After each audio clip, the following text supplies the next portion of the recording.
running towards the ocean. Oh, if I let her go, she would have probably gone into the ocean. No problem. Yeah. It's Yuntaku time with Akko and Tamo. What does Yuntaku mean? It's an Okinawan word from the islands of Okinawa, which means chit-chat. We want to invite you to our kitchen table and include you in our chit-chat to explore new ways of thinking, to welcome different perspectives, and we want to share ideas on how to love yourself, love your partner, and shower your children with love. This is episode 8. And the topic of the day is let your little one help with chores. But before we get to that, let's talk about our recent happenings. So, what did you do while I was at work? Yeah, so it was park and beach day for our daughter and I. And so in the morning, we went to the park, had a little fun. We had a little mini picnic in the car, and then we went for a walk around the park, and then came back for a nap. And then at the end of the day, we went to the beach. And she really enjoyed the beach. She kept running towards the ocean. Oh, if I let her go, she would have probably gone into the ocean. No problem. Yeah. And she enjoyed playing in the sand. And as you can imagine, the car is completely sandy now. You saw that, right? Super sandy. So we'll definitely need to vacuum. But yeah, it was a very fun time. And next time, let's have Mama come with us. Yeah. All right, so as Akko mentioned, the topic of the day today is let your little ones help with chores. And we came across an article on Psychology Today by Peter Gray, PhD. And in the article, he mentions the importance of having your little one help. And one of the things that he was really stressing on is that toddlers are intrinsically motivated to help. So that's an interesting point. I don't know if a lot of parents were aware of that. And this is something that I actually didn't know that they were intrinsically motivated. So that was something that it was good to read. And he was saying that we want to foster that intrinsic motivation. So let's say toddlers want to help. And naturally, you know, our daughter really wants to help us. We kind of let her help us. And so one of the things that we can do is just let them help us and just kind of cheerfully guide them as far as how to help. Yeah, and we definitely want to foster that motivation, and we don't want to squash their want to help. And it's really easy, especially when we're busy, to say, hey, no, we'll just, the parents will take care of it or whatnot. But taking time to really foster that positive motivation to help the parents, I think is a great thing. Yeah. Like we just had a Costco haul, and we came back with some toilet papers and paper towels, and our daughter just literally put everything in the closet. Like she got everything from the door and then walked it over to our storage closet and gave it to Dada so that he can put it in on top of the shelf, which she can't reach. Yeah, and it's not like these things are lightweight. I mean, it is toilet paper and paper towels. Paper towels, we broke it down so that she can carry it. And even the toilet paper, those things are quite heavy. Yeah, I think especially it's a pack of 6. Huh? Yeah, it is. And the size of it, it's the size of her. And she's grunting and picking those things up and bringing it over. I was very impressed at how much she was helping. Yeah. And so, when that happens, we don't want to squash again that motivation. So, you know, we cheered her on. Yeah, great job, and thank you for helping. And yeah, it was really fun to watch. Yeah, it was really fun to have her help us. Yeah. And it was a lot. It was a lot of toilet paper and a lot of paper towel. Oh, yeah. She made a lot of trips. Yeah, she did. So it was actually very helpful. And I think she felt appreciated. So that's another point too. Have them feel appreciated. That's actually very important. And, you know, that's the same for adults too. We want to feel appreciated as well. So, you know, treat them like us. Yeah. And for me, what I do is just get to her level. So kneel down and look at her, say thank you, and give her a quick hug. And she understands. She definitely feels it. And so it doesn't have to be anything really big, but just, again, getting down to their level, looking at them and saying thank you. Yeah, I completely agree.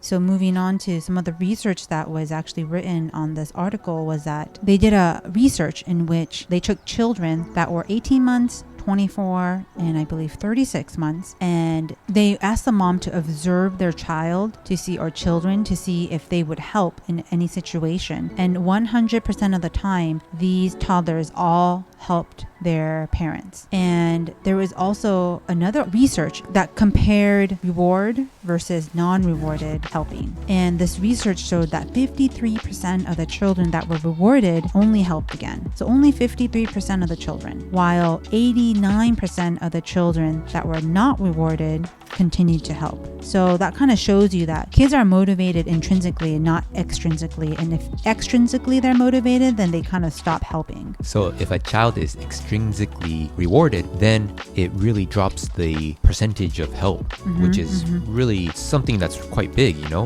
most parents might think it's good to reward, but research shows that that's not the case. Yeah.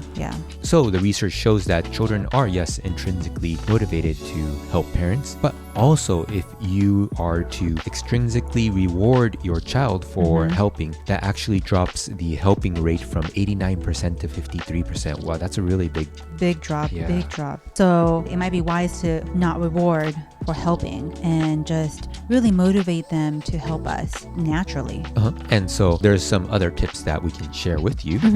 So let's speak to it. Yeah. So some of it is to not micromanage. Yeah, I think that's really crucial thing because, we don't, as adults, don't like to be micromanaged, absolutely. right? And so it's the same for our children. And so our children wouldn't want to be micromanaged also. So we need to really respect their will and just support them through. And let's not demand their help. We can't just be like, you need to help us, because then it defeats the whole purpose of them helping intrinsically, And it might be that they're helping us, but if we were to demand, sometimes it does the opposite. It backfires and they tend to rebel from the demand. So that's something to keep in mind too. And you can always think of these chores or these things that you need to do as a family thing. So not really like an individualistic thing, but kind of you do everything as a family. This is a family chore, so then they feel like they're contributing to the family. Yeah, just like a family unit. So especially when children are younger, they see the family as a unit more than when we're older. So yeah, definitely taking that and really understanding that for children, the family is the unit. So we all work together and just have fun while you do it. Yeah, absolutely. And while they're doing it, cheerfully guide them and with little attempt to help as possible, just because they want to probably do it their own way, and which is fine. As parents, you just have to be flexible. And obviously if they're putting a dish on the couch, like that's not cool. So you might have to say, hey, these dishes actually go in here, and then just cheerfully guide them. That would be one advice or suggestion that we would give. Right. And so when it comes to your little ones helping, you just really want to lightly guide them, right? And of course, if there's danger or they're doing something completely different, you guide them and say, okay, like Ako, you mentioned, they're putting the dishes on the couch. Obviously, that's not the place for it. So you just gently guide them, okay, this is where you put dishes, and kind of show them how to do it. Yeah, kind of make it fun, So by having your little one help, a really big benefit that they can get is they grow by learning valuable life skills and they become more empowered. And as parents, we want to foster that as much as possible.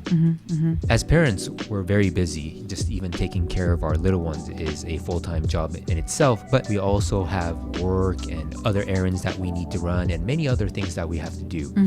And in these kind of difficult times when it's really busy, it's really important, even more so, to take time for your children and allow them to make mistakes or not do things perfectly as you see it, right? But still being grateful for their help. So for us, what we've been doing is we take our time. Even if we're slightly on a time crunch, we sit down and we give time to our little one so that she can do tasks as she wants to do with us guiding her to do the task.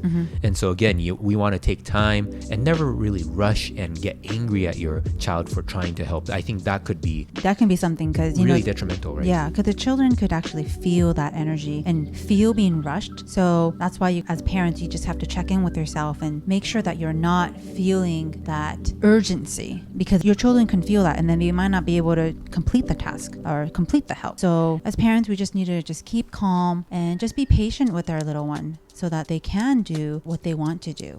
Right. And because your children are trying to help you because they want to help. It's not a malicious intent or anything like that. They just really want to help. And we can also think of it this way. If you're trying to help someone from the bottom of your heart, you just really want to help, and that person gets angry at you, it's just not a good experience, right? And so that's even more so with your children. So having more time, giving more time to your child, and supporting them through, even if you're busy or have other things to do, just setting aside an extra minute or two to help them out and support them, it could be really a A big- gift. yeah. Yeah, it's a gift to all of us.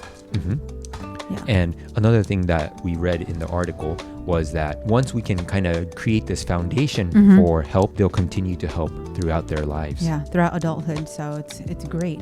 Right. Yeah. And so if you haven't started, start now. Yeah. And you can definitely, even if they're older, just little by little, incorporate these and have them helping you.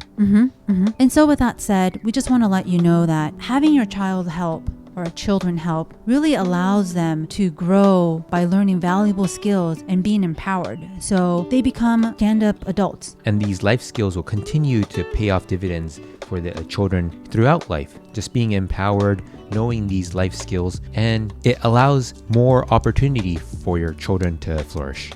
And so how do you have your children help you? We'd love to hear from you. Please comment on our YouTube channel by searching Yuntaku Time. Till next time, take care. Bye.